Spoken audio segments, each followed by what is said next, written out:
Hello বন্ধুরা, welcome back to my channel. আমি নমিতা আবারটা নিয়ে চলে এসেছি নতুন একটা রেসিপি। এটা হচ্ছে ভূত চাঁদা মাছ। আজ আমি ভূত চাঁদা অনেক রেসিপি, ভূত চাঁদার অনেক রেসিপি তোমাদেরকে আমি করে দেখিয়েছি। আজ আমি বানাবো ভূতনা সর্ষে বাটা। পাতুরি করতাম সবসময়ের জন্য, আজ আর পাতুরি করবো না।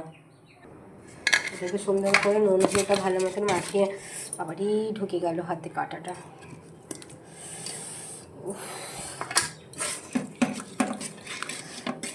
নুন হলুদটা মাখিয়ে নেবো সুন্দর করে।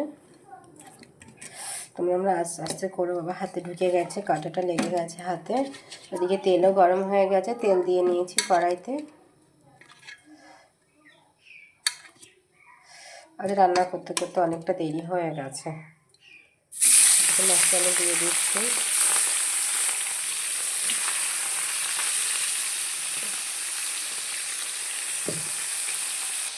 এখানে দিয়ে দিয়েছি জিরে আর সর্ষে, দিয়ে দেবো কাঁচা লঙ্কা। এবার এটা পেস্ট করে নেবো, আর কিছু দেবো না।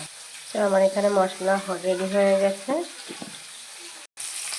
এখানে মাছ এক পাশ ভাজা হয়ে গেছে, সুন্দর করে মাছগুলো উল্টে নেবো। এখানে মাছ ভাজা হয়ে গেছে হালকা হালকা।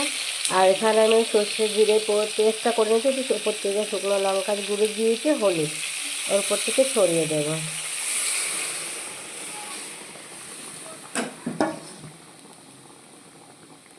উপর থেকে নুন দিয়ে দেবো পরিমাণ মতো।